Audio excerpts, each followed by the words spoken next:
June 11th, 2003. This is Betty Johnson. I'm talking with Ann Jewett Cullen Smith in her home, 2510 Oakland Road, Minnetonka, Minnesota. We didn't really know the people on that side. It was the Hopkins side very much, excepting for the mills and stores and stuff. Well, the school district really was a dividing line. Because of the school district. Yeah. We went to Wayzata and they went to Hopkins. We were the last house in the school district, in the Wayzata school district, on this road. So south of you was in the Hopkins school district. One house, Bardis's, remember that they were the kennel. He was the kennel master for the Bennett Kennels. Oh yeah, yeah. And what was her name? She was a cute little dark-haired girl. Bardis girl, Joe something, was the only other child that was further than our children. And now when they say they're going to have to walk 2 miles, I think ours only walked 3.75 of a mile.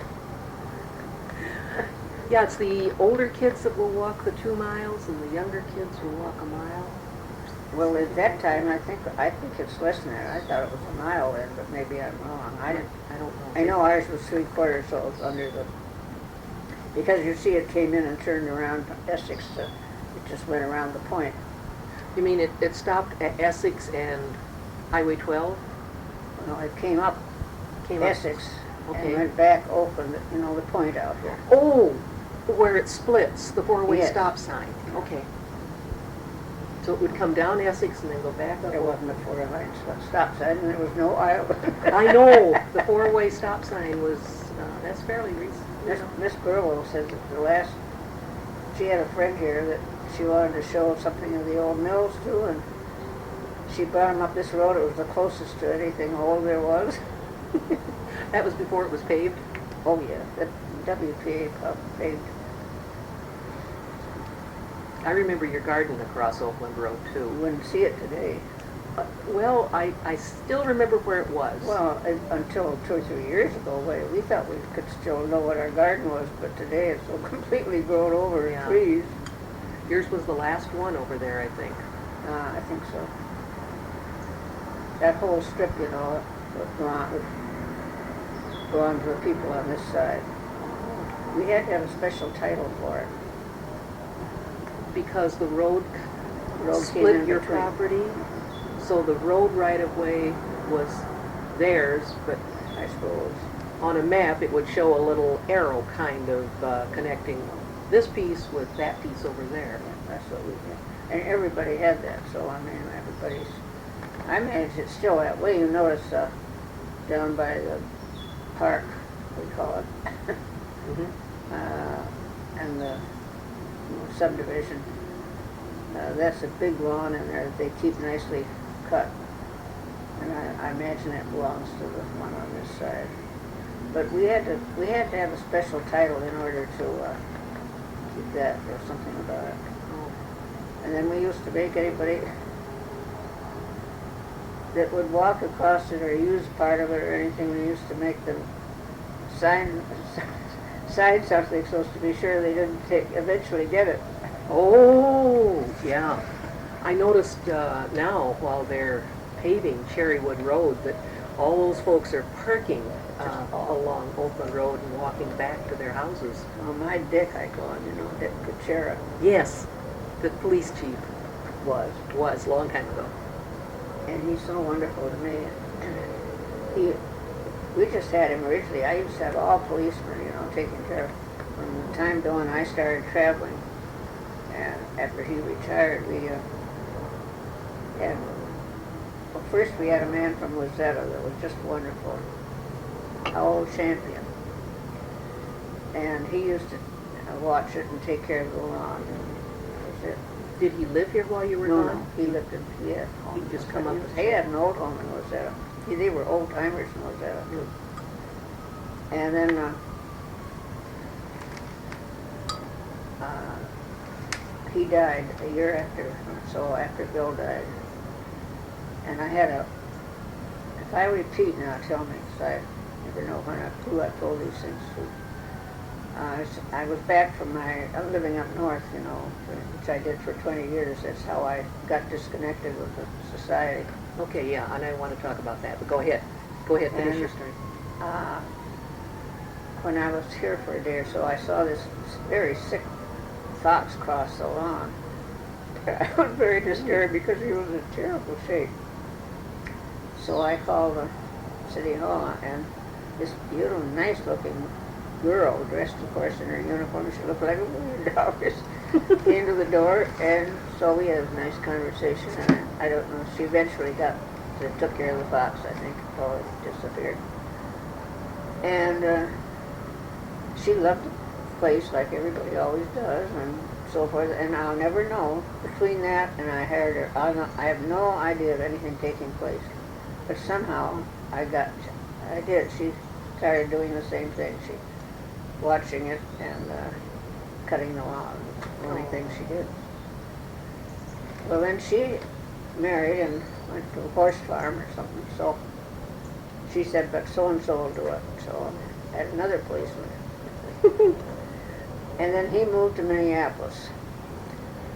And then he got somebody. And she came back once for a few months. Then I had another one. I don't remember his name. And then whoever left that time said, but Dick Kuchera wants to do it. I said, oh, nobody I'd rather have. How lucky can I be? And his father had cut wood on our property as we used to do it in shares. Mm-hmm. He cut it, his wood was his, and then, but he always kept it as much for us as we could use, kept us supplied. Well, he apparently died. He was the police chief, wasn't he?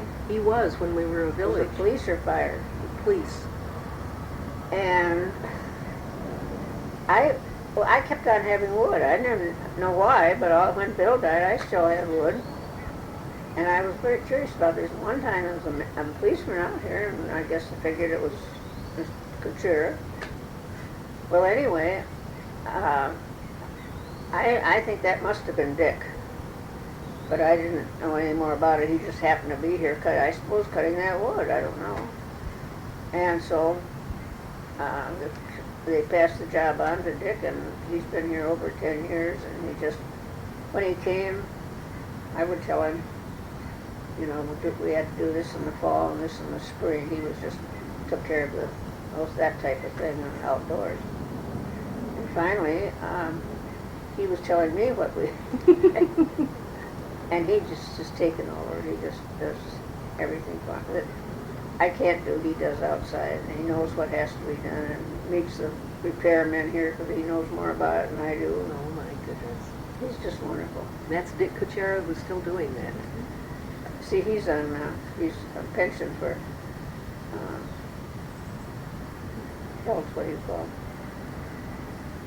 He's retired on health, because he's had all that heart surgery. Well, he's not that young either anymore. No, he's in his 70s at least. oh no. No? Was this his son then? 60. Is this his son? This isn't the police chief. This is the police chief. No, he's been a policeman all these years, Okay. but not the chief. It was his father that was the chief.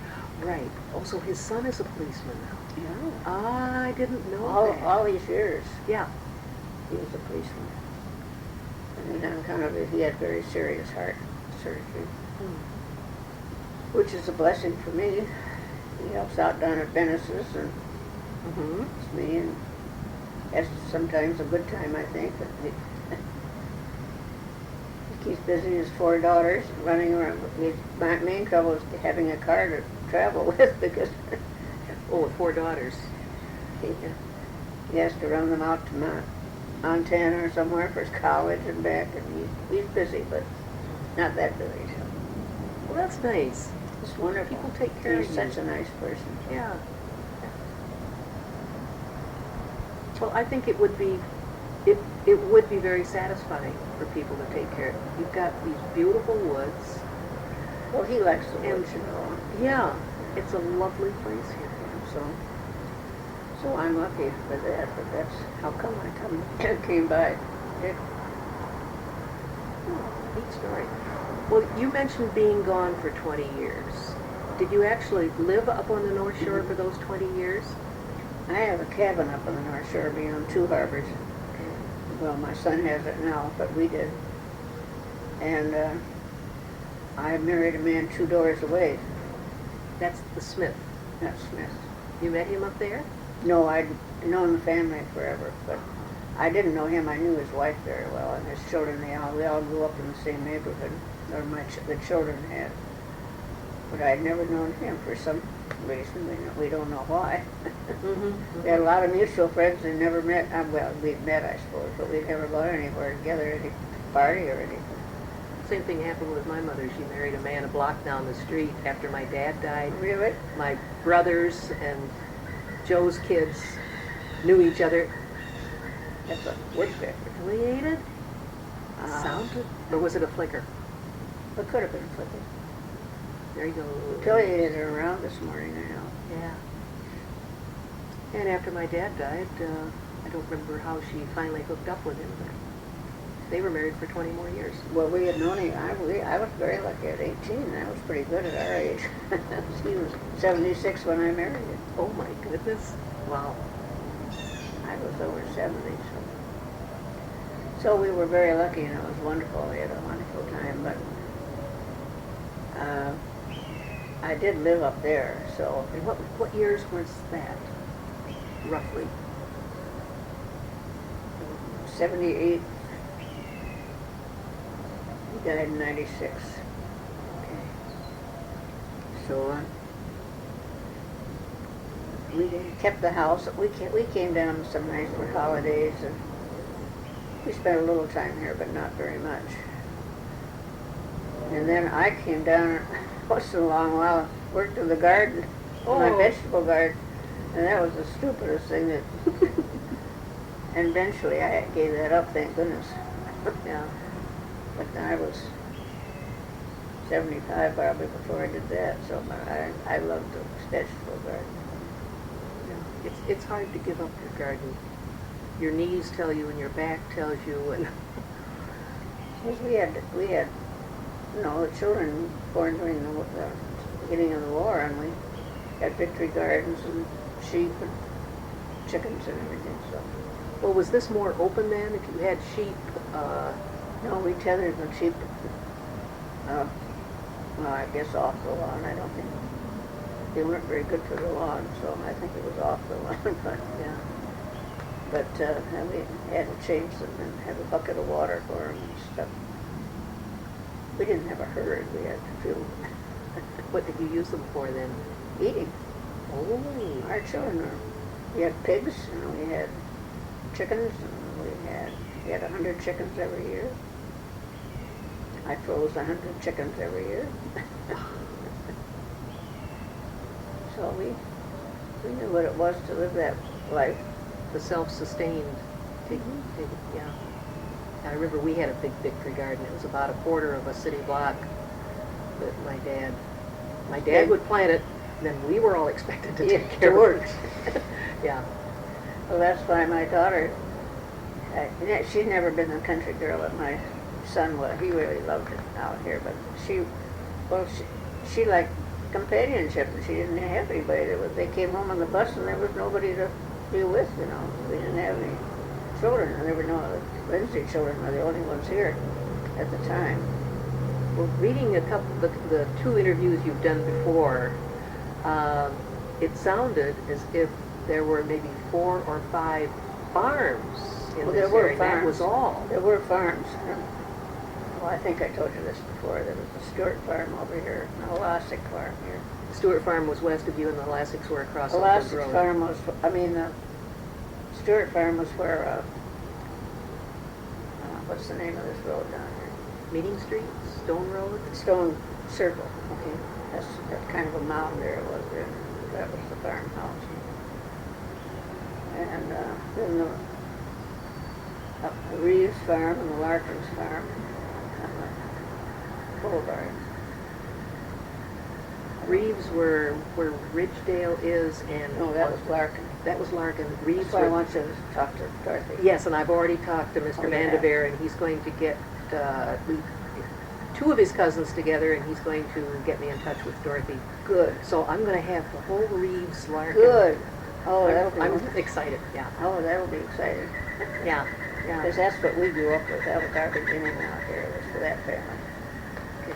Now, I ran across a reference at one point to the Larkin School, which sounded like it was a one-room schoolhouse like It the one was, at but I don't know. Minnetonka. I didn't know it was called Larkin, but no, because Charlie Reeves was a school board member of that school. Okay. And Bud Vanderveer knows all about that. He was telling me it was on the corner down here. Well, he was trying to describe it. I thought it was across the boulevard. He said it was on this side. And maybe it had, what name did you know it by? What name did you know it by? I didn't know. I just knew it was a little old schoolhouse. Little old school. Okay. That wasn't there when we came. Oh, it was. Well, it might have been a building, not that I knew. I just always knew that there was one little schoolroom, and that Charlie was on the board. Now Charlie died. He had polio, you know, and he died when our children were about 10 years old. I guess his children died. But Bud knows all about that. And then Larkin Circle down here, that's all belongs to that family. And then Gene, I don't know, that was a brother, Dorothy's brother.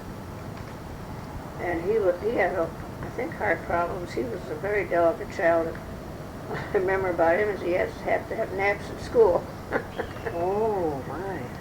But This was Gene Larkin? Or Gene? that was, what was his name? Gene Larkin. Okay. And he was an artist, I think. Oh. And his mother, Mrs. Larkin, was an artist, you know. Oh. Kind of a Grandma Moses. As I remember it, I don't remember too much about that now. Well, what was Highway 12? Was that a boulevard, Superior Boulevard? Superior Boulevard. It was Started Superior out. Boulevard when you moved out here? What was it? Describe it to me. Take me down the road, make a picture. Well, we didn't have anything on the road. It was just a country, just out in the country. 2 lanes? Oh, I'm sure it wasn't more than 2 lanes. Was it paved? I don't remember anything but being paved when we came, by the time we came out. I always remember it paved. The thing with me about that was that it was pitch dark from the railroads in by Kenwood to home here. No street lights. Not a light anywhere. Not even when you went past Oak Knoll or places in... Oh, there wasn't any of these places. Yeah. They were just a house like here, just... Well, I think there was a little business area right Well, where there was. 73 crossed, but they may not have had street But lights. that was very, an area, if you got a business area, I think it had a lawnmower repair place and something. I mean, it was just 2 little buildings. They had when we moved here in '56, they had a grocery store, and a tavern, and a hardware store. At least. Oh, That's one of the things I want to find out. I don't remember. Well, they'll know that, I'm sure. Yeah. But all I remember is maybe like 2 buildings, 2 old buildings. Was one I remember repaired mowers. That's all I remember about. And they're all gone now. Well, there's no place for it anymore. It's all road. Road or bridge or those 2 humongous office buildings. And somebody the other day was talking, some younger person was saying something about, somebody that lived, they had found that one of their friends, I think, had lived, their family had lived on County Road 73, well, anyway, I figured out it must have been 74, because I said, well, that's where we lived. And I have had that trouble all my life. I don't know why I wanted to say we lived on 73, but when I go back, I always say we lived on County 73 instead of County 74. Well, I guess because you never hear 74, and of course 73 is still there. But it was called Hopkins Crossroad too, and maybe that was... That was 73. Right. But we were 74, and on this side, and then on the other side was Superior. It was further towards Rosetta. It didn't go straight across. It went down and then again. And that was the Medicine Lake Workhouse Road. Oh, it connected in with that. Okay, so it went almost to Highway 55 then.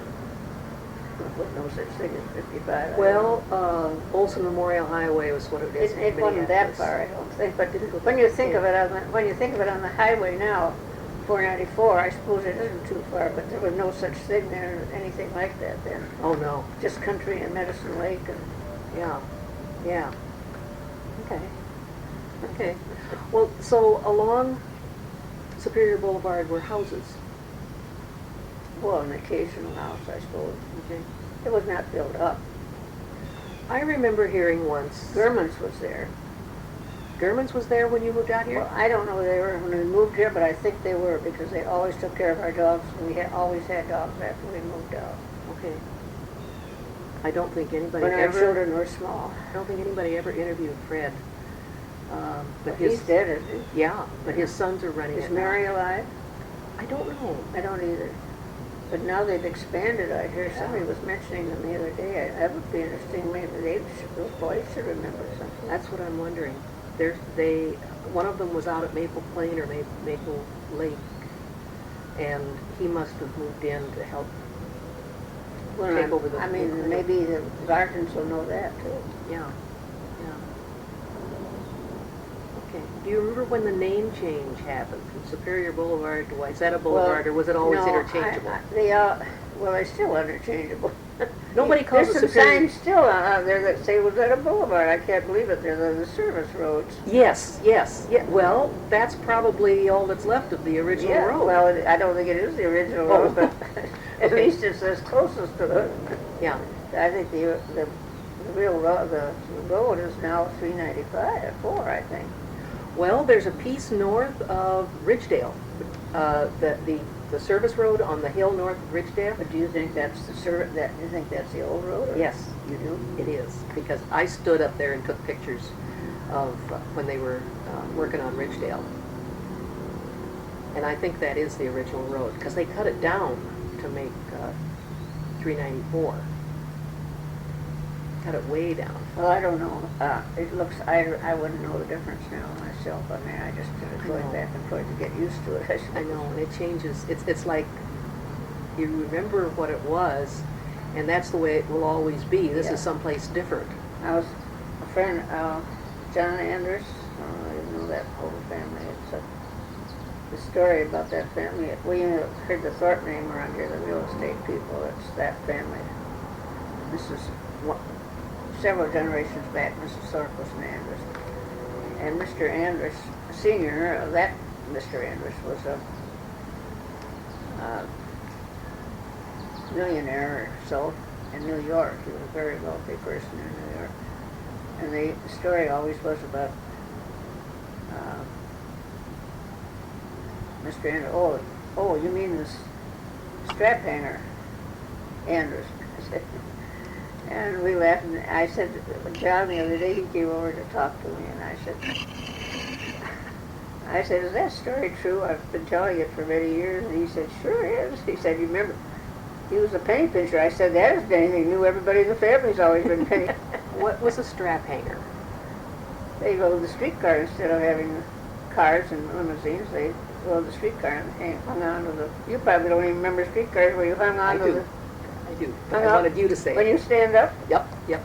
And there was a strap. There were straps hanging down all the way along. That's what they call strapping. Yeah. He could have had anything and he rode the streetcar. Exactly. I try and tell people that once in a while, but I don't know very well. They don't seem to understand it. Well, when I see young married people moving into these huge $400,000 houses, unbelievable. and they don't have the money to furnish them, they There's have this nothing in huge them. mortgage. Yeah, it's like, I think they're going to be a drug on the market, and I think they're going to be a white-out, but something happens because I'm sure a lot of them haven't got the money for it. yeah, And what are they going to be like inside? And nobody could ever clean those places. you'd have to hire somebody. I sure wouldn't want to be. No, I have enough to take care of. Oh, I don't see how anybody. I don't either. They're inaccessible to get to things. They're unbelievable. Anyway, we have enough of them and just have to live with them. Yep. Nothing I envy. No. You don't need to. Don't think you need to. But anyway, it's, but that's why I was gone all that time, and that was just before that they started the Historical Society that began to be active. And I would love to have been active in it, but I wasn't here, so, for 20 years, and by that time things had developed otherwise. And it's looking much better now. I'm so glad. Yes, much better. Because I always felt that way. I thought, well, that's one thing I could have done, I think, was to have gotten a good board together and get things going. And they're still looking for good board members, so if you know of anybody. I'm sure they are. I mentioned that, but I don't seem to get anywhere. Oh, okay. I really wanted Jean, to be Jean Mitchell would have been wonderful. Yeah. But she's got so involved in everything in Rosetta now, of course, she can't do much of anything, so that went by the board, but they do so much volunteer work, you can't push it.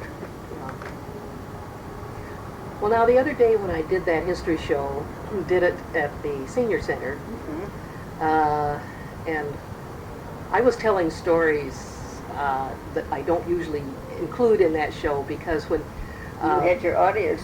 Well, Steve Pye had to change my slides because the cord they had wasn't long enough for me to do it myself. Oh. So whenever anybody would come in, he'd go open the door for him and help him find a seat because it was dark in there and you couldn't see when you came in.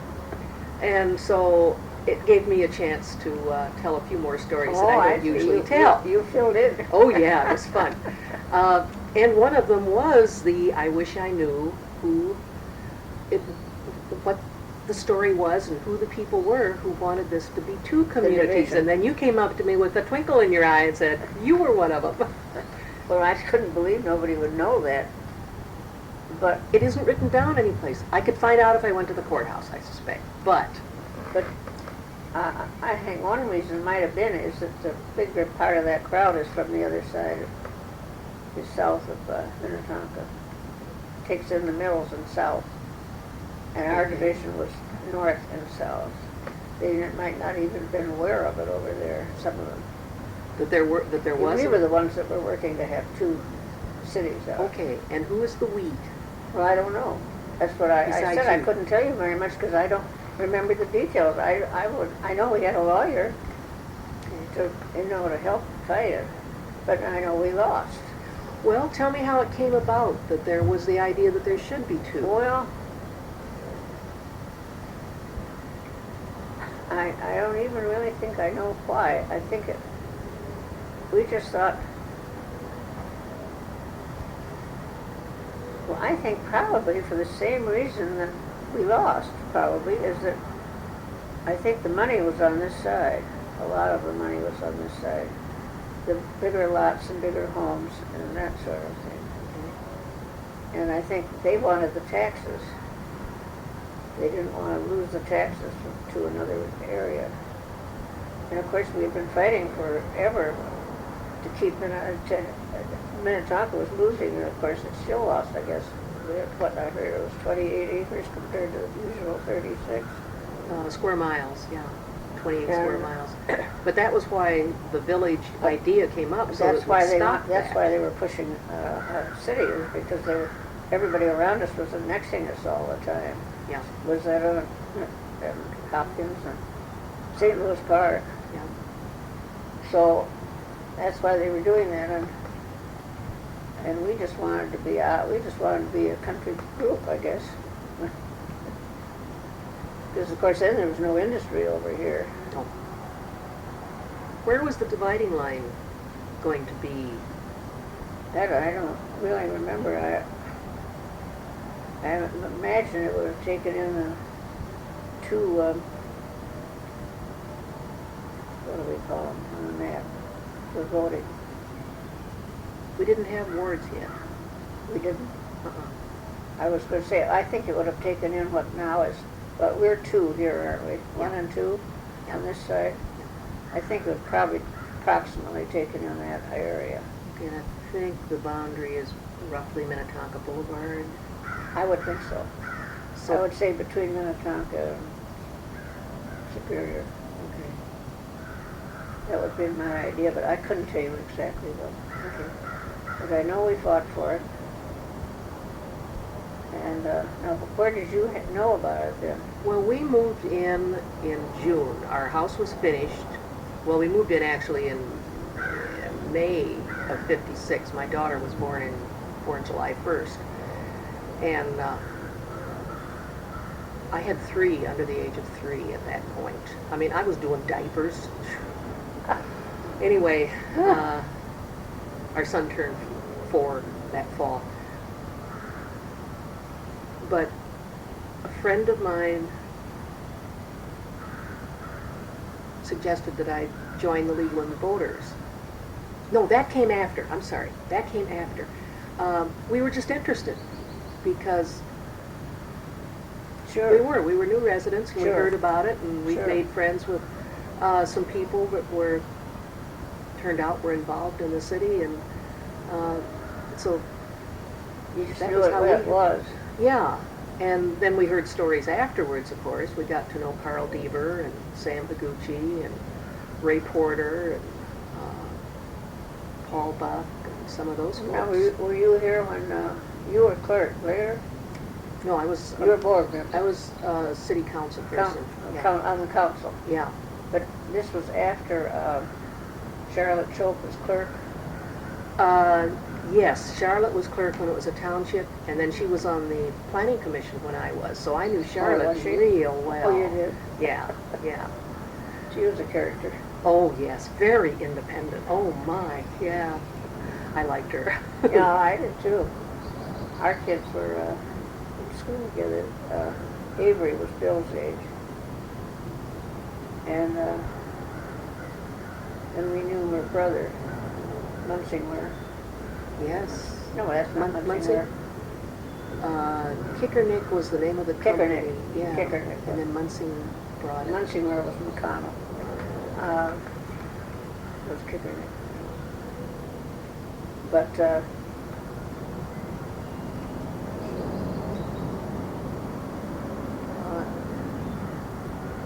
I don't know when she got to me. She was there for a number of years. But Yeah, she was the elected clerk when it was a township before it became a village. oh yeah, I know. It was before.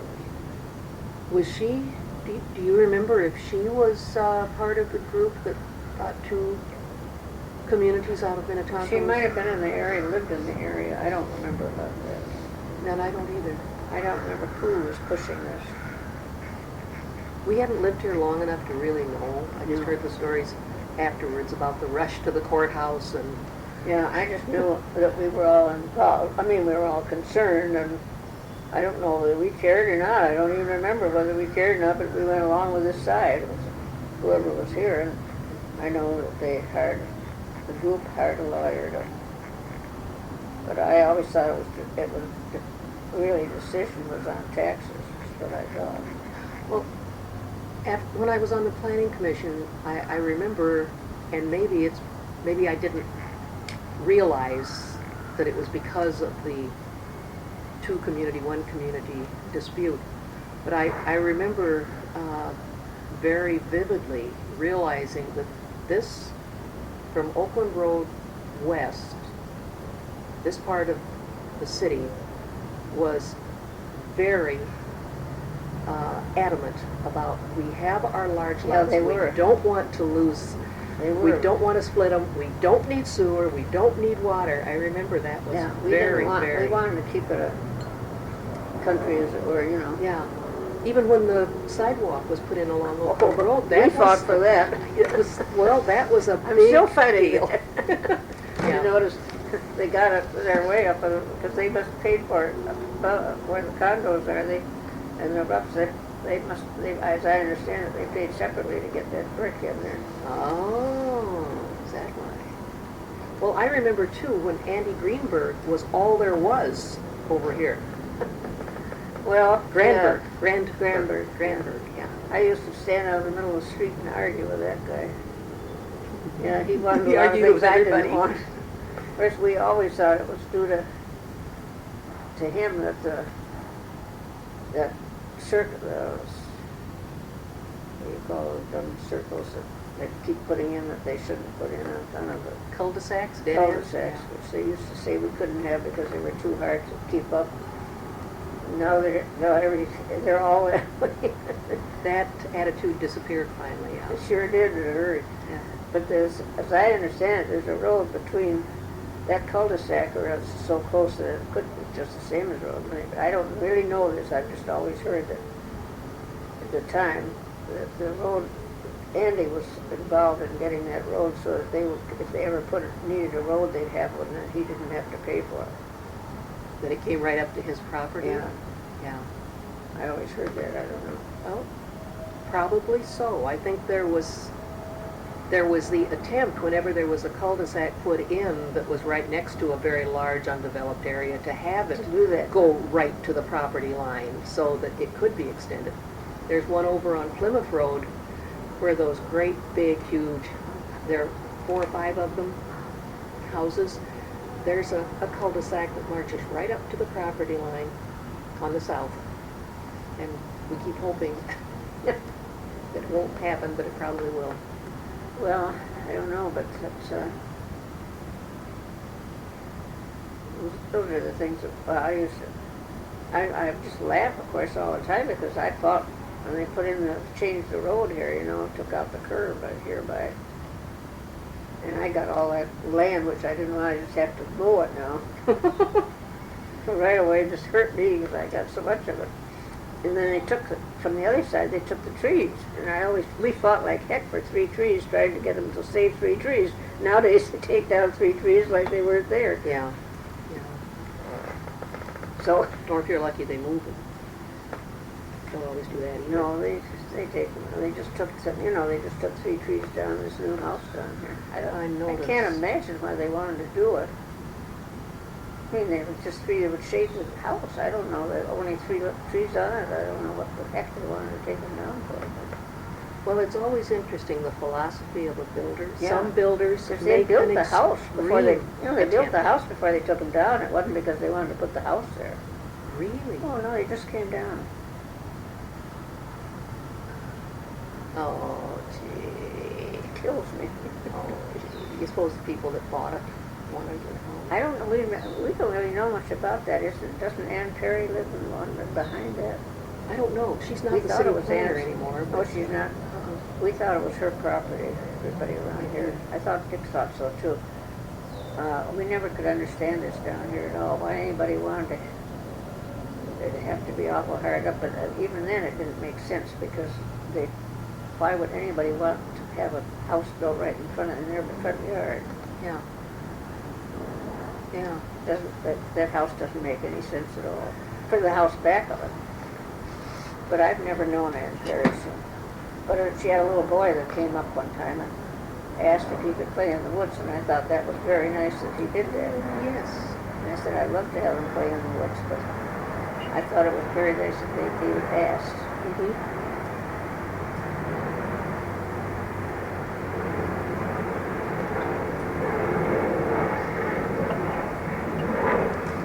Well, I keep wondering how many neighbors are going to complain about my messy woods. Now it's not obvious. They can't. It's not obvious in the summer, but it's very obvious in the winter. People don't. We have this manicured park next to us, and then That has always been. Who lives back there? radio.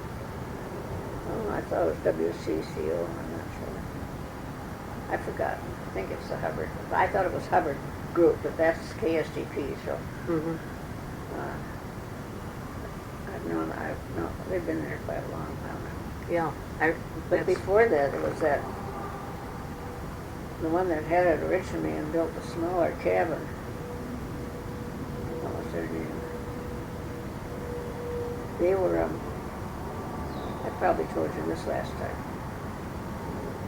They worked for the city, he worked for the city in Minneapolis, and they had to live in the city. Mm-hmm. So we came out and built this cabin and spent weekends out here. Had this garden, a manicured garden that we always laughed because it was so perfectly done.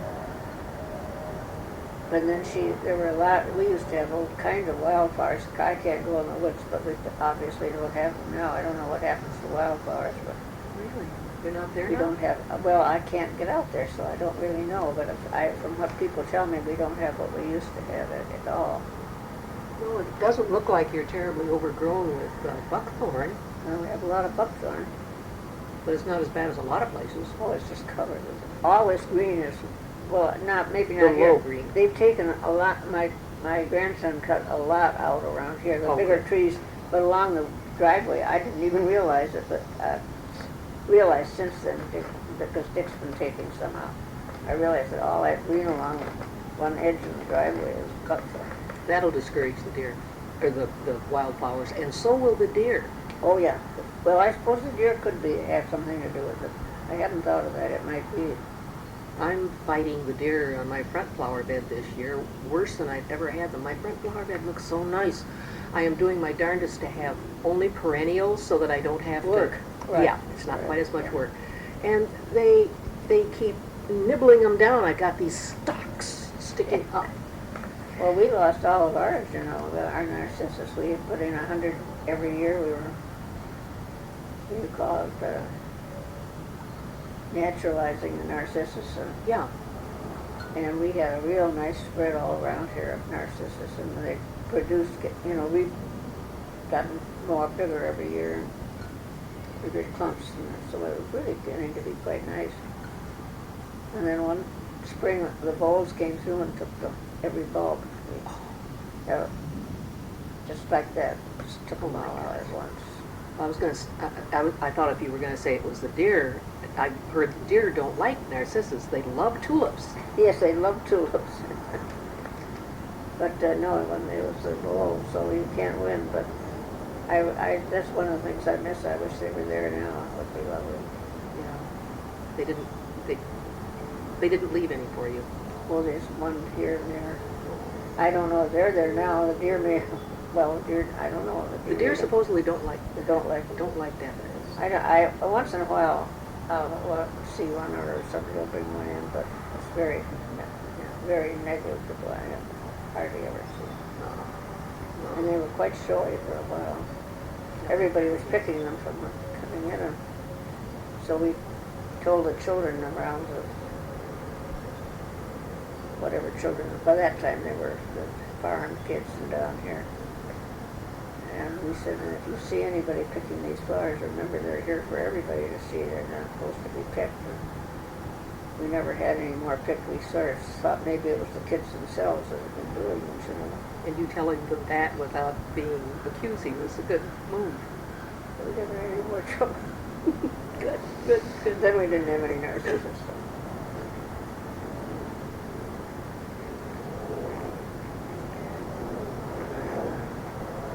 But another, was it, I'm telling you, or was it Bud?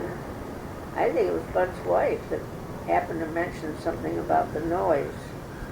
And what do you know about the Noyes farm? Noyes? I don't. Well, you dig down and see what you can find out about that, because that was, I think, and apparently the Bud Vandiver's wife backed this up, and I said, oh, don't tell me you know this. I said, I had begun to think it was in my head because I've been telling it for years, and I never could find out one thing about that name anywhere around here.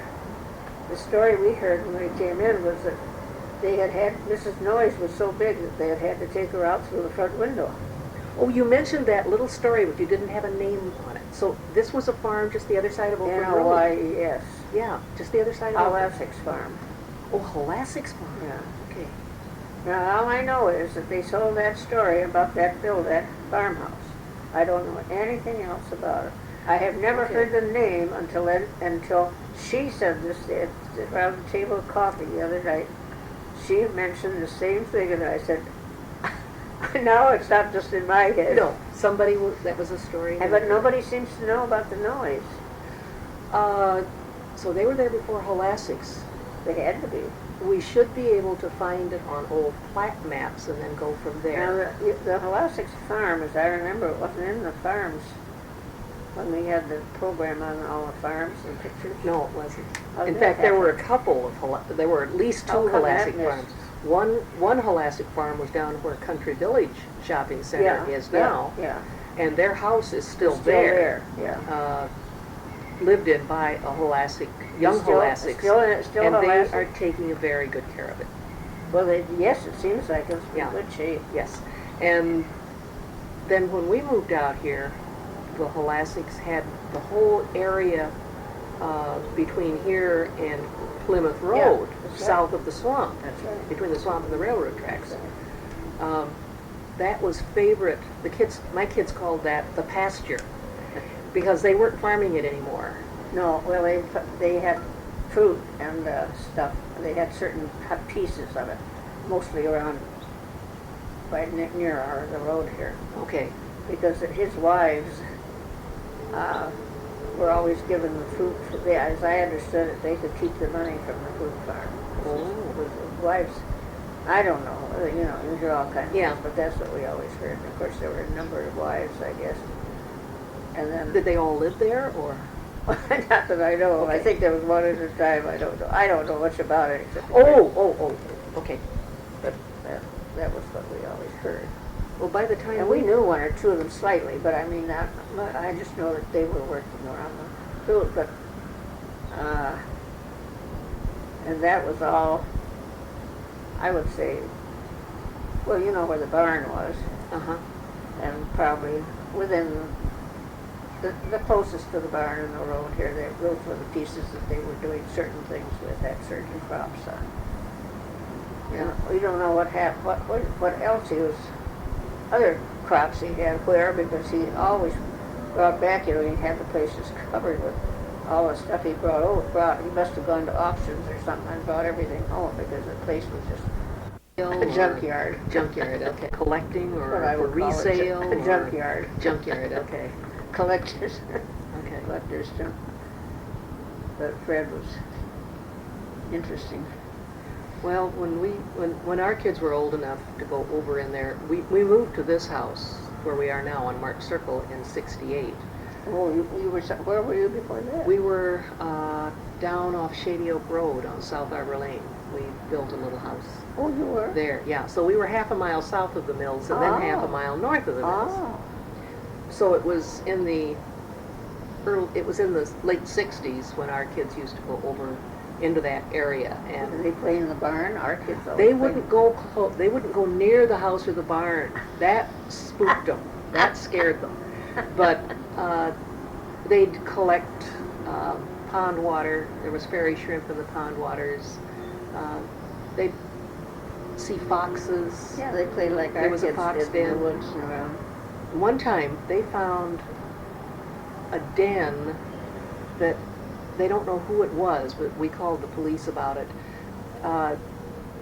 Very carefully concealed, where it was obvious that people had been in there maybe doing drugs or whatever. Kind of on the north end of the property. Somewhere. I've always thought we had a fox den down here, but never found it. There's always and we've always had fox. They've always supposed to have been down here. That was supposedly under our hill here. I don't know. Oh, I'm sure there were. There were lots. There was wildlife. But our children, all the boys later, as the neighborhood grew up, the boys all played in the barn over there. Oh. And we had two boys that were, I think they were older than mine. Were they older or younger? They weren't my boys' age anyway. One of them was an Opstead, I know. And I think one Was it what? Opstead. Oh. Opstead, O-P-S-T-E-A-D. Okay. They had the collie kennel up here on the point. Oh, okay. And their boy got polio from there. I shouldn't say that. They didn't get it from there, we don't know. But one of them came home after playing there and had it. I think that scared everybody away from ever going back. I don't know why they get polio there, but I remember that was, I don't know if we knew any more about it, but Was that before the war? no, not, well, which war? World War II? Was it shortly after you moved here, or was it that the Not polio shortly, showed up? because we didn't have those neighbors then. Oh, okay. Because I found out polio has been around a lot longer than I ever realized. I was talking to somebody, Nancy Lane, who lives down on Highland Road. Nancy's my only one left, my only classmate. You know Nancy? Oh, it was more fun talking with her. She had polio when she was yeah. 8 years old. My cousin, she and my cousin were playing in Lake Minnetonka. Both came out and both had polio, but my cousin wasn't affected in any way, and she was in a wheelchair for 2 years. My goodness, she didn't tell me about being in a wheelchair for so long. Oh, she had a real polio. Yeah, she was definitely. Now but her problem now is post-polio. Yeah. She's had a fight, fought her way through, and now she's still fighting, which is playing against her now. She gets very angry She's about and your upset. age. She's a year older than I am. Well, she did mention a Mr. Cullen, who Cullen was the way, Did Cullen? yeah, that lived down on their road. Well, they did live there, didn't they? He was the colonel, big newspaper man. Sports, wasn't he? Oh, boy. I remember his name, but I don't know what he Maybe it was. specialized in. Since he did Cullen, he was very So well. how did you two become friends? We went to Northrop School together, always. Oh, In fact, we grew up in the same neighborhood. of Minneapolis? You said, let's see, you grew up in the Lowry Hill neighborhood. Okay. And so, Next to Kenwood. yeah. And most people call Lowry Hill Kenwood, and that's wrong. Well, No no. use in fighting it because nobody else knows, but the old timers would kill you to say, Is Lowry Hill above Loring Park? yeah. Kenwood is the other side of Lake of the Isles. Well, not, I mean, now. well That's Kenwood right. was always the north end of Lake of the Isles, That was Kenwood, Kenwood. below the hill. Yeah. I think the name has extended farther south Oh, now. it's all, hasn't it? now they call all of Lowry Hill Kenwood now. So Lowry Hill was near Lake of the Isles.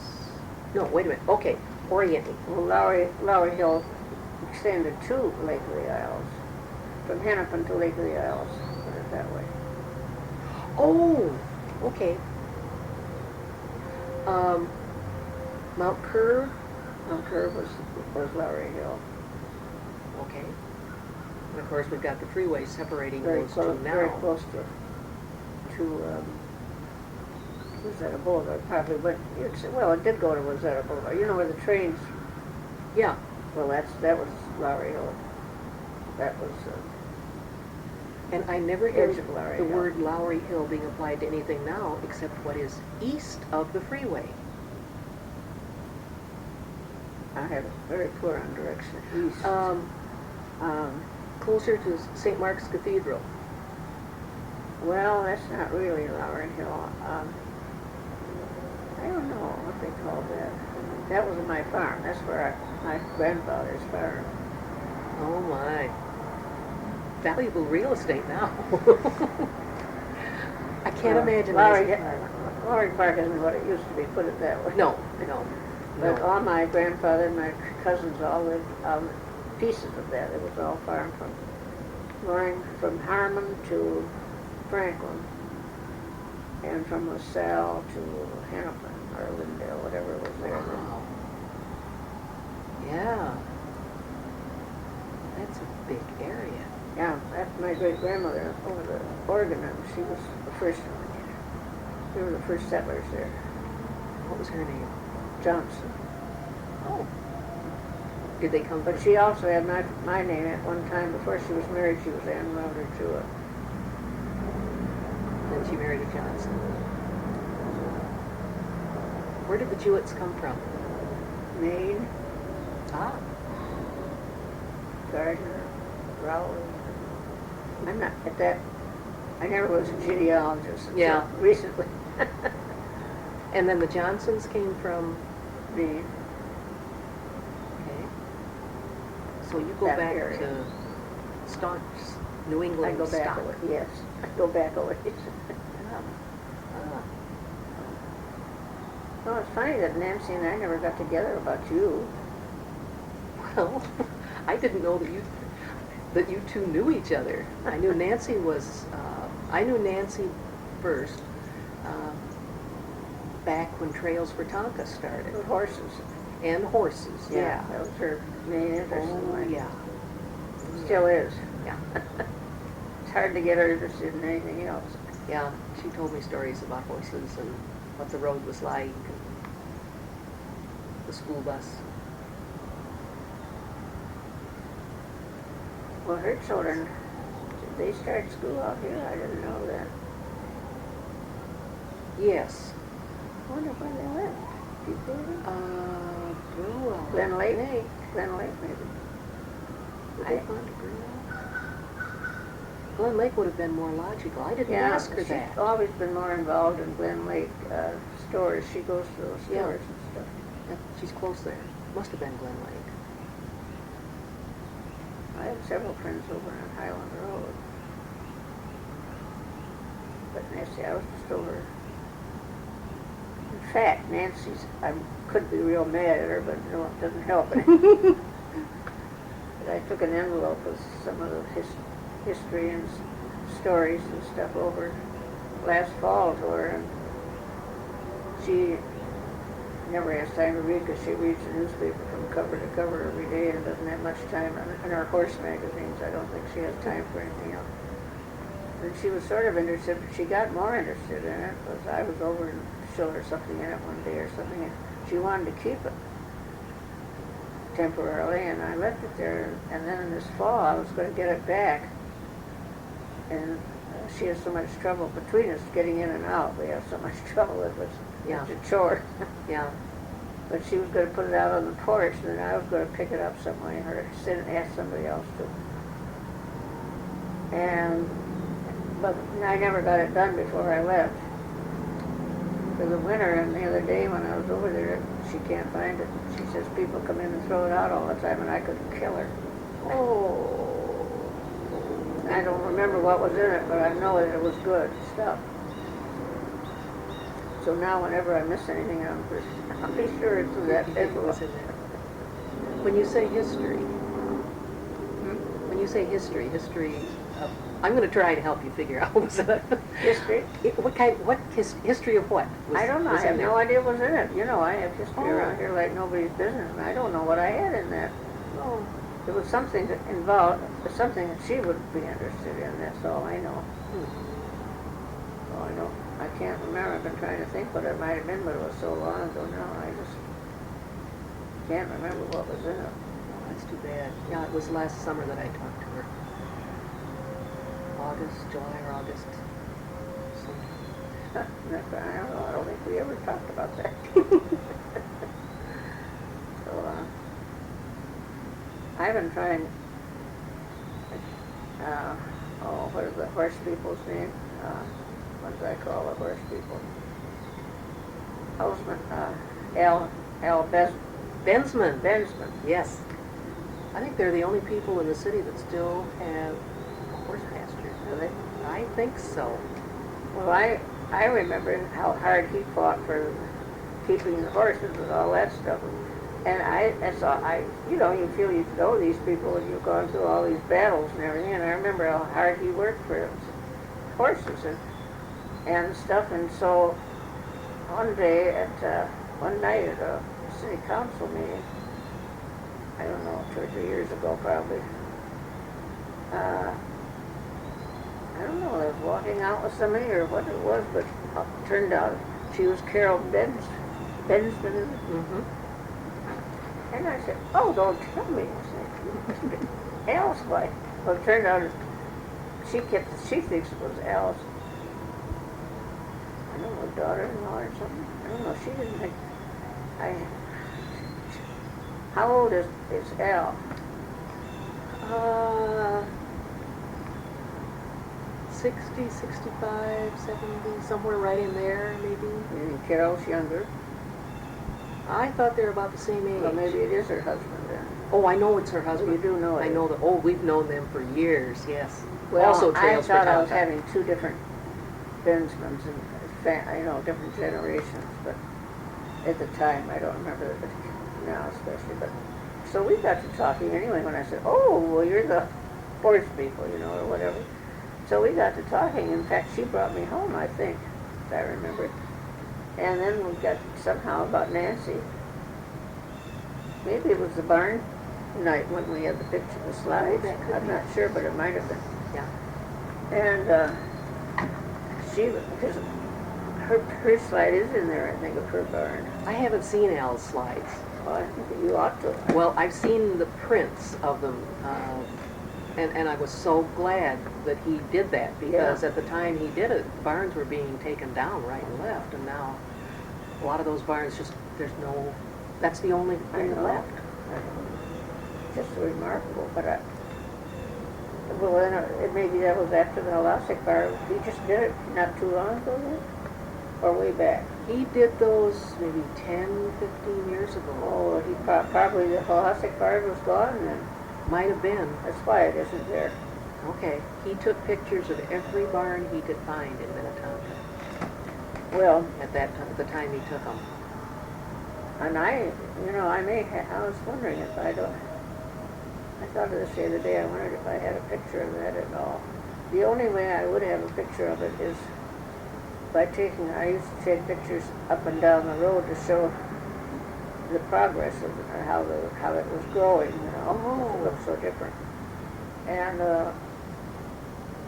I'm not a bit sure I have one of that, but it could be that I don't think the barn with the house might show, but I don't think the barn would. I don't know. I was going to look that up sometime and see. That's a good way to keep track of history. Because you never know. But anyway, I wanted. Yeah. She said, I'd love to see Nancy sometime, and I said, well, we'll go over and have coffee or something sometime. Well, then, when I told Nancy that, she was mad because, I don't know, they did something one time and took the picture of the barn and didn't show it to her or something. I didn't think it was terribly important, and I could easily see how it could have been overlooked, but Nancy was furious, so then I didn't know whether I should take Carol over there. Oh dear. So I don't know, but Nancy gets very upset and very nervous and she's fighting nursing home and all, finances and everything. She's had a hard life, so. Yeah, she told me I try and be nice, but there are times when I get impatient. Yeah, she told me that one of her sons or one of her daughter-in-laws She doesn't is speak really to her. it's the one that's putting the pressure on her to go to a nursing home. Well, she just has never had any rapport with her at all, so. And then that dog is such a problem. And the dog should be put away long ago, and she knows it. But she can't make herself do it because that's her whole life, the dog. Of course, she's spoiled and rotten, so that he's terrible health. She spends more money on the vets than she does on herself, and it's just awful. And then now she's so impatient with him, and the poor dog, I think he's deaf. I think that's why I don't think he's hearing her when he tells her to. Oh, yes. And she's had to clean up after him all the time. I mean, that dog should not be around, for his sake, too. I mean, I'm sure he's not happy. Yeah. Oh, dear. But Well, what can you say when it's her life? You can understand why she feels the way she does. She said, I don't know what I'd do without it. She said, that's my companionship. When I was there, the mailman knocked on the door the and mailman came is in. He wonderful. does every day. Yeah, he's wonderful. And when I heard that they were on our Hopkins routes, that they were reshuffling, they were putting people on new routes, I thought, I hope she loses that man. I hope that they didn't change him. No, he's still there. Good.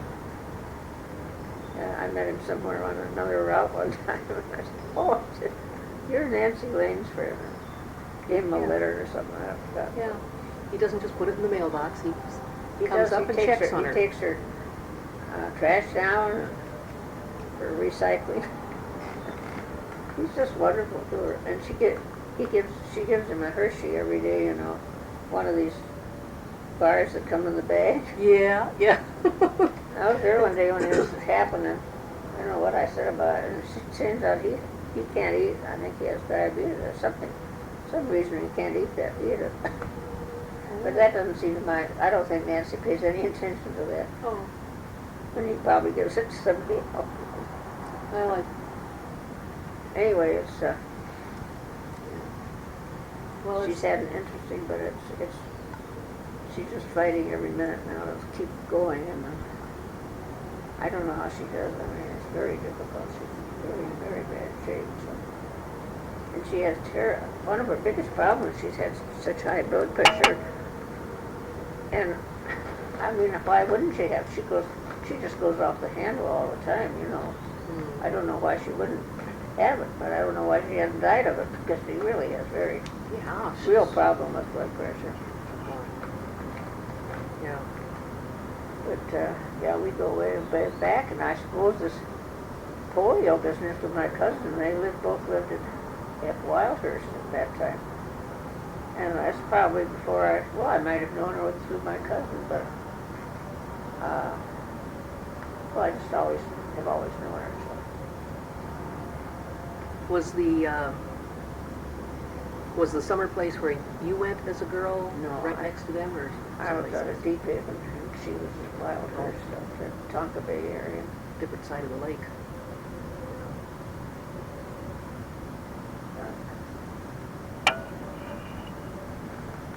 Well, I've worn you out. no, that's the trouble with not having any friends that you can talk to about anything, because they don't understand you. Last night, this girl that's with me, I have a rooms over the garage, and my grandson was here with me for 7 years, and I finally just had to turn him out because he wasn't here enough. He's an archaeologist, and he was all over the world.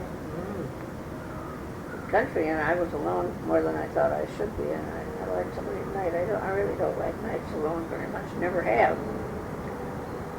So I told my friends, and Mitch, Jean, and Margie came up with.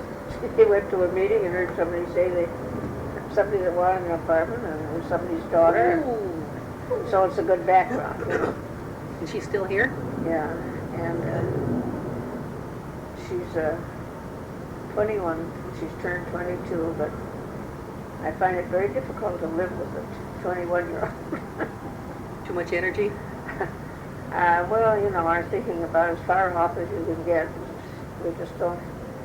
My grandson was, I got pretty annoyed a lot of times. He got a lot of problems that I could have lived without. But it was family. It was a little different. She just is so unlike me in so many ways that her interests are so different. She's really a very nice family, and she's really a very fine person, and very much better. She really does things the way I ask her to. You know, she's not supposed to work for me, but I feel I'm supposed to be able to ask her anything because I'm not asking rent, so I expect somebody to help. That's reasonable. When I need it, and I may need more, you know, but I don't want to take advantage of that, so about all I ask her for is to take my laundry up and downstairs and some nice dishes and things, but I almost nothing. She doesn't clean for me or anything like that. It's, you know, she will. She's very willing, and her mother thinks she should be doing more, you know. But she's a dancer. I have no music in me whatsoever, and she dances and she sings, and her whole life is music.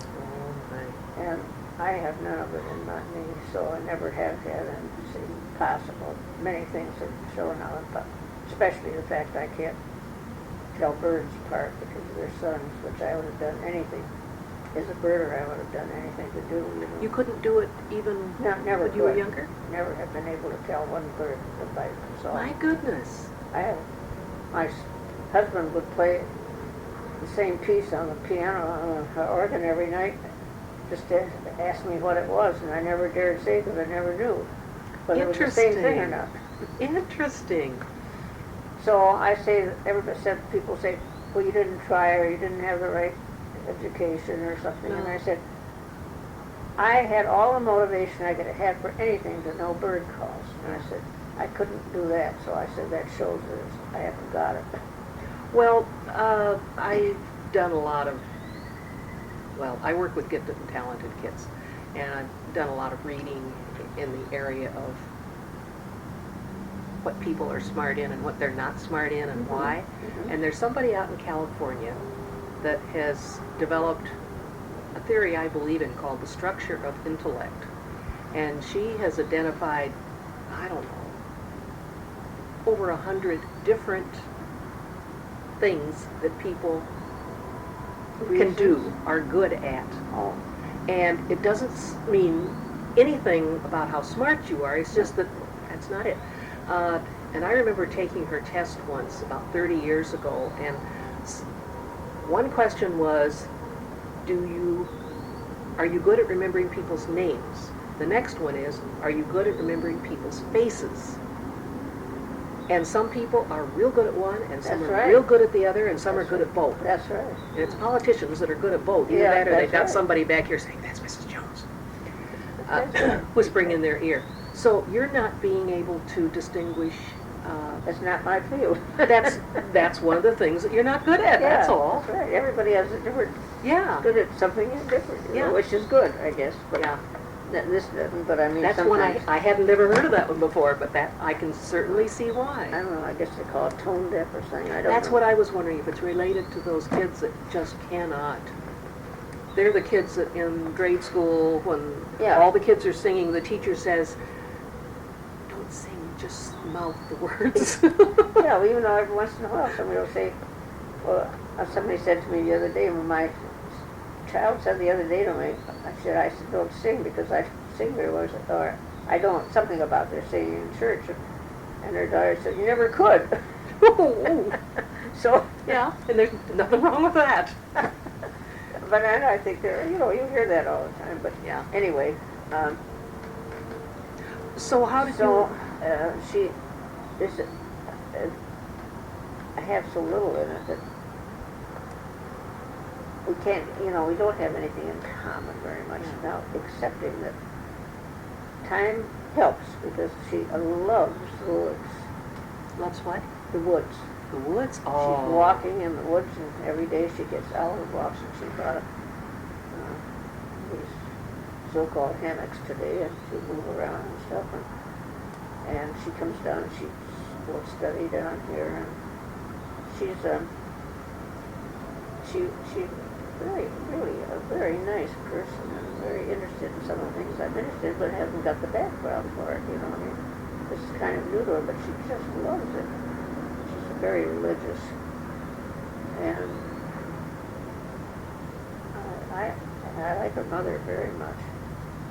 She comes once in a while, and she's fairly neat now. At first I had a little, her rooms look like Arabian Nights sort of place, great stuff on the beds. Yeah. I mean, those things are so unlike me. But anyway, I'm trying very hard to develop it. She would like to be a friend, and I just don't want that kind of thing. I don't want somebody who's going to sit around with me. Well, it sounds like she's developing an interest in some of the things. But I think it's very interesting. She's going on a mission at the end of the month to Dominican Republic. And slowly kind of saying, have you ever done anything like this? Or, this is going to be a little different from what you hear, because she's so unlike that. I mean, waste, of course, bothers me terribly, and the young people today is so much worse with. She won't touch this, And I said, this is going to be kind of a shock to you. It's not the way they live in some of these places. Right. Especially in the mission work, so it's going to be very, she said, well, I guess it's going to be culture shock for me. I said, yes, I think it is. Well, as long as she realizes it will be, she'll be more. That's right. She'll try harder and be more accepting. And So she's having out today getting clothes that she has to get because she can't wear anything she's got, of course. Yeah. And this is not her type of clothing. It's going to be interesting, but anyway, last night she took me to a recital, which she's told me about quite a while ago, and I was very confused because I don't really understood exactly. I know she teaches, and I know she also goes to school. I just haven't been able to figure it all out very well. She teaches for the Summit School of Dancing and Music. Yeah, I'm familiar with that. Over in St. Paul? There's one, I think, in St. Louis, one in Plymouth, that's where she is. Okay, okay. And she works, some of her students was at last night, the recital that she's talked about. She teaches 4, 5, 6-year-olds, preschool. And the recital was in the middle school, Vicksburg School, over here in Plymouth. It was absolutely jammed. I guess it was a sellout. My gosh, that's a huge auditorium. Big. Yeah. Full. Oh, boy. I couldn't have done it without my walker. I would have been scared to death. I'd been knocked down. It was just a mob. Well, she's gotten the tickets weighed, gotten everything, and her mother went, and there's another connection I can't figure out with a boy, but he's married with a child, and there are a lot of things I don't understand about it. They're all lovely. I've been out with all of them. But it takes something today to figure out a few things. Anyway, I think 1 or 2 tried to get out of it, but anyway, she had 5 tickets, I think. But it was absolutely astounding. I mean, it was a revelation to me. I had an education, and I never expected to have at my age. There are lots of kids. It was so loud and so noisy and so long, but it was absolutely wonderful for that kind of thing. I mean, but I was undone because I didn't realize that it was put on all by the Summit group. I thought it had something to do with the school, and I was upset because the costumes were out of this. Well, you might as well have been in New York. And this was 4, 5, and 6-year-olds? No, these were the whole school. Okay. Of all ages. Yeah. In fact, her group wasn't in it. She said she helps with some of these others, but her group wasn't really quite up to that. Yeah. Which I can understand. Yeah. I think they started with 6 and 7-year-olds. And they had 3 graduating from the school and all the way up, so there was all kinds. I'm confused in my thinking, and maybe as I said, it's the first time I had ever seen amateurs attempt anything on this scale. I would have said this whole thing would have been put on by pros. Somebody would come here from somewhere and put on this wonderful musical, and everybody would buy tickets and go. I mean, it's a professional. This was professionally, unprofessionally done. I mean, one kid would not be very good, and another would be good. And they had 7 boys, and the rest, there must have been 20 and 30 on the stage at a time. They had about 50 numbers. The lighting and the staging, the background, the lights and everything were all very professional and all different for everything. And different costumes for 50 different acts. Oh my goodness. Well, you know that costs money. And these weren't things you did at home. Yeah, not anymore. Not for a long time. No. So, but, well, I suppose it's fine. It seemed to me that well, I guess it's fine. I mean, I have no perspective on this little thing because it's so far off from anything I've ever known. But to put all that money into something that isn't up, quite up to that, it seems to me it could be done with them. See, I started out thinking the school was doing this, and I thought, well, the legislature, no wonder they have all these things that education cutting. I said, this is not, at first, it's a good thing, and of course it's wonderful for all these kids, too, I realize that. But it shouldn't be first, considering all the needs there are. I don't think the money should be going into the costumes. Yeah. And the technologies that went into this. Of course, I don't like the music. The music was fine, but the voice, and it's all, what do you call it? Loud? Well, it's loud, but I think it's hoarse, you know. Oh, yeah. Harsh. Yes, yes, But yes. But it's not, they're not doing the singing. This is, They're dancing to the singing. they're dancing to the music, but the singing that goes with it. Oh, yeah. It's done, there's a name for it. I knew it last night. I don't know today. I learned the name for it. But it's just canned music, you know. Yeah. To me, it's mechanical. It's just shrieking all the time. It's just somebody shrieking all the time. To me, that's not music. I agree. The I rhythm was fine. I mean, the dancing, for the dancing, that was the music part. That part of it was fine. It was the voice that I thought we didn't need. Yeah. And it started at 6:30 and we got out at 9:30. Wow, that's a long. It was long. So I had quite an eye-opener. It was very interesting. Yes. And some of them were excellent. But you know, they're never on the stage where they're supposed to be. I mean, like there are three, and you normally have a grouping. It would be you'd be so far off from the other one. Oh, and so, yeah. Well, of course, they were Yeah. three, but they were almost anywhere. One was in front, but the other. I mean, it was very amateurish, but very professional. To me, the technology part of it was too professional for the ability of those that were. They could have had less professionalism I think so. in it. Wouldn't have to be totally amateurish, but That's closer right. to what the abilities I of the think people so. that were in it. I felt that somehow that could be worked out. I thought Well, it was too far. it sets the kids up for expecting that kind of thing Exactly. every To time, me, and it's I not thought going to be that way. that's exactly what I thought. I thought this is so far ahead of for them. I mean, the rest of it was tops. I thought it certainly was awfully good. Yeah. And to have that seems to me you can work up to that. So You've got to have something to work toward. Yeah. And if that's the best it's ever going to be, I don't know. I mean, I know I'm old and I no. look at it that way, but Well, I agree. I think it's and It's happening We all look at over. it differently because we see that whole perspective. The kids don't look at that end of it at all. They just see what they're seeing, and it's great.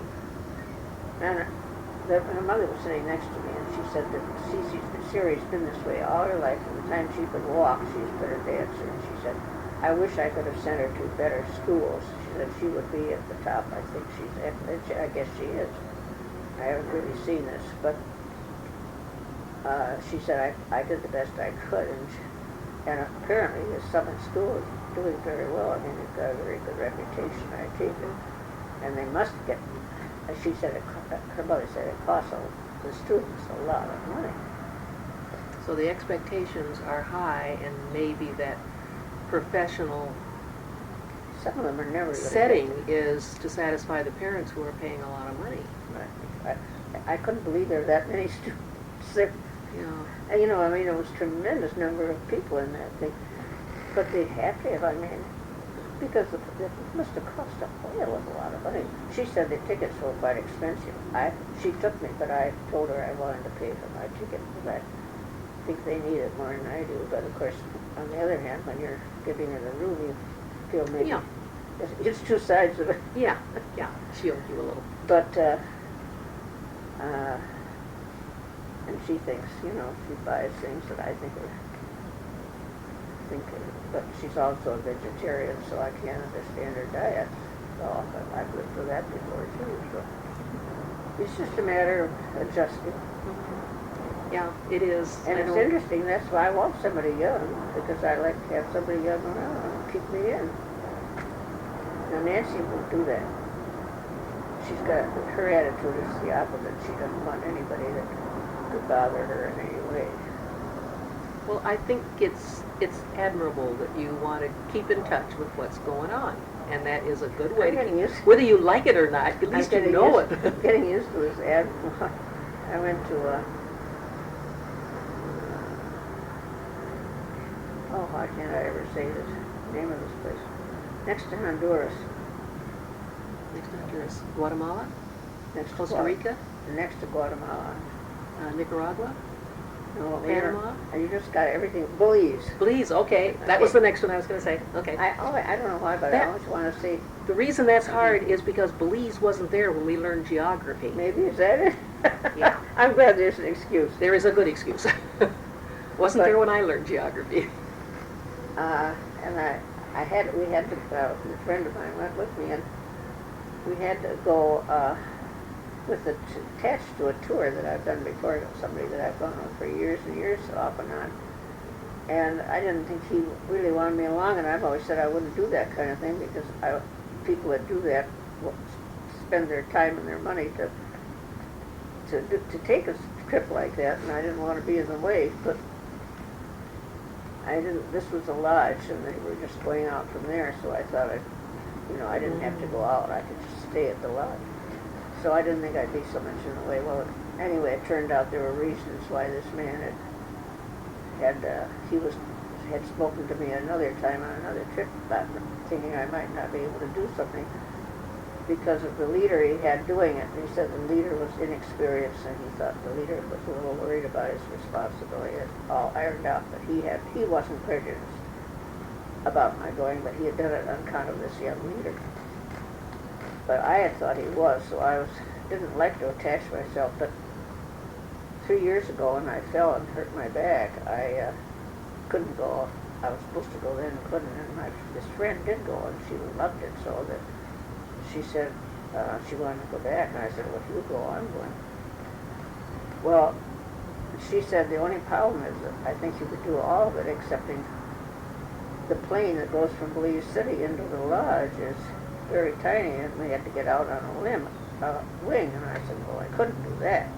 Well, nobody else knows what this could have been because nobody else thinks there is such a thing, so I don't know what she was thinking now that I've done it. But yeah. Anyway, so we decided we'd attach ourselves to the tour because then they have a big plane for the whole group, so there's a plane. That's a little louder than... Well, yeah, this isn't for listening to. This is just you. This is just you. I'm not going to have that over. This stuff is not part of it. I'm just talking now. Okay, go ahead. Cut that off. Okay. Anyway, we went with them, and the couples that were on the other dozen couples that were on it will keep saying, aren't your family proud of you? And I say, my family think I'm crazy. Well, and when I got back, this leader sent me a note saying, I admire you for doing this traveling. And so I'm getting used to the word admire. Good. Well, people have the idea... It's just what you want to do. I want to do it, so I do it. Right. People have the idea that because you're older, you shouldn't, or not, that you can't do things. Well, and when you can, it's like, oh, wow. I have to make myself do it, but I want to do it. You do what you want to do. Yes, yes, yes, yes. Anyway, I wish I could do more of it, but each year I get a little, of course this weather fixes me good, this dampness makes me walk it's so much harder for me to walk. Yeah. But well, I'm glad that you're as active as you are. I think that keeps you healthy too. I try too. and stay that way, but I'm getting so I'm not doing anything. Well, I've got knee problems, and that's terrible too. So going up and down stairs, I think twice about, okay, now what do I have to take downstairs that Yeah. I could take this trip? Of course, that's what I do because I can barely make it up and down, but it's the best exercise I could have. I know, that's what the doctor tells me too. So if people say, well, why don't you get on one floor? And I said, well, why would I get on one floor? I have to exercise. Yeah. It's better than going up and downstairs, but I think twice. Yeah, yeah, I do too. I make each trip count. Yes, I do too. If I forget something, I don't always go back for it. Yeah, yeah. So, but anyway, that was Well, I it's should. not history. Well, I'm going to see if I can find any of those pictures that might show this road, and that might That be would be interesting. very interesting. They're just candid, you know, but Yeah, might give you an idea. The children are in their rubber boots yeah. down there. Well, you never know when a picture you take is going to be the only one. Like when I was doing my slideshow, that picture of the Bren Berry Box Factory. Nobody has a picture of that. I bet. I made a print and gave it to the Hopkins Society. Good. They didn't have one. There had never been one in the paper except after it burned. Yeah. So Well, you never know. yeah, because I know I did take a couple of years. I did take pictures just when the children were down there off, but I'd take both ends of the road going both ways to show how there wasn't anything. Yeah.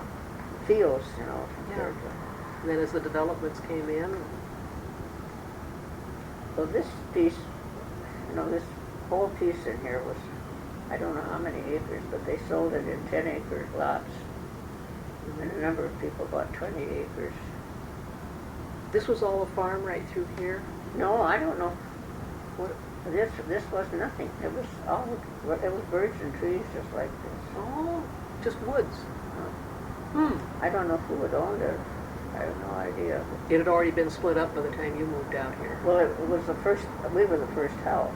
We bought the first lots. And we said we could have bought over on the lake for 2 acres for the same thing we bought 20 acres here for. Now, did you lose land to the freeway? Did you extend that far? No, we only have 7 acres down in this corner of swamp. Yeah, there is a lot of swamp between It's the all end swamp down here. to there. Hopefully it will help. I remember Keep when that house was built at the very end of Down here? Beaverdale. It's almost like an island. You remember that? That wasn't too long after we moved in. It was before the freeway was built, as I recall. Deaver was the man in it that time. That helps you in it. Yeah. They call that whole development Beaverdale.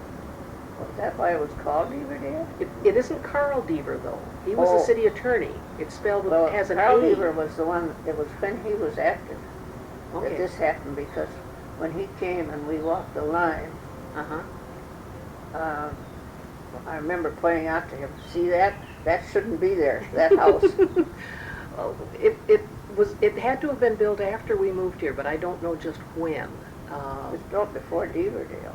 Was Yes, Beaverdale. oh yes, it was built before It Beaverdale. was before the sewer and water. It was Yes. just about, no, it was before that. By how many years before that, I don't know. Yeah. But we were still disturbed by that, the fact Yeah. that they let them built so close to the swamp, that let them Yeah. build that house. Yeah, and then I think the freeway came in.